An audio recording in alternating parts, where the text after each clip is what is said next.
Okay Paps, nandito tayo ngayon sa Visayas Avenue para puntahan yung beef Paris Overload, no, sa WCC sa tabi ng Jollibee, no.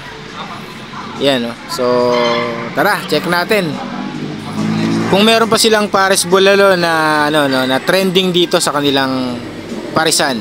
Okay? May Paris Bulalo kayo? Wala yan, mami tsaka Paris na. Ah, wala na yung bulalo? Bilis maubos ang bulalo no? So ito nga yung menu nila mga paps, no?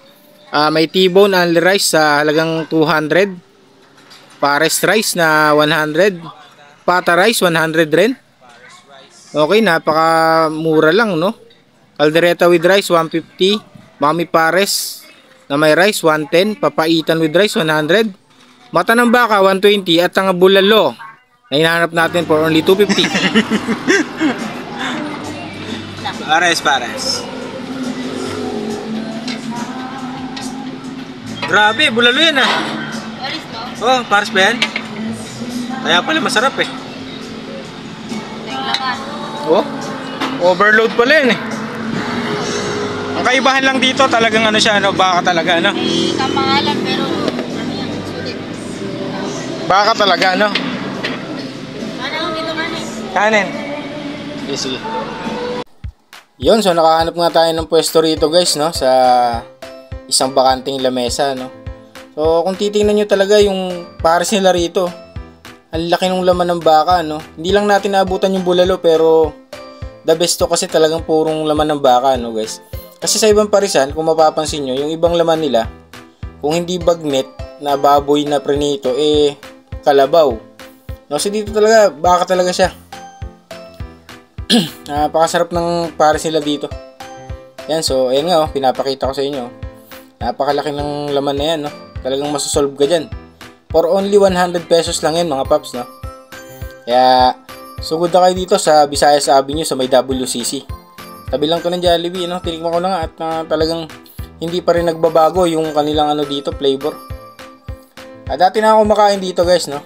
Iba pa kasi yung buong laman sa separate na laman na inilagay ni ate, no? Talagang overload rin talaga to sa halagang 100 pesos. Kaya sulit din talaga yung pupunta nyo. So yan na, titikman ko na. Unang subo para sa inyo. So sarap, the best. Yun. Ang parisan na to guys ay pinipilahan, no? Hindi ka makakaabot ng bulalo rito kung mga tanghali ka na eh. Kasi bago magtanghali talagang ubos-ubos na yan, no? Nakita nyo yan, no? Pares pa lang nila yan. Hindi pa yan yung mismong bulalo na may utak, no? Yun, no? Malambot yan guys, no? Kaya lang hindi ko siya makamay kasi nakagloves ako eh. Kaya pero titikman pa rin natin, no? Yun, napapa. Sarap niya guys, no? Kaya malapit lang kayo dito sa Visayas Avenue, punta na kayo dito sa kanilang parisan, no? The best. So 100 pesos lang guys. Kung gusto niyo naman bulalo, 250. Ayan, no? Kita niyo yung mga kumakain dito. Wala pang alas 12 yan guys. Yun, so lagi nga blockbuster dito mga paps, no? Kung hindi nyo pa natitikman yung pares na talagang baka yung flavor, so ito yung place para sa inyo. Dito nga lang yan sa Visayas Avenue matatagpuan mga paps. Anong oras yung bulalo mo tayo? Sugod na, no? Yan. Depende yun niya kung may deliver silang ano. Okay. Kasi hindi ko inaabutan yung bulalo eh, no? Kahapon marami. Kahapon marami. So mabilis kasi maubos yung bulalo. Kasi Ate Melissa nga pala.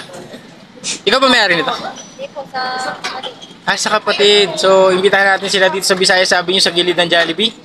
Sa may mismong banner ba tawag dyan? Okay, sa Wilcon Visayas Avenue. Tabi ng UCC? WCC yan. Yan. Kung gusto nyo matikman, punta na lang kayo dito. Salamat.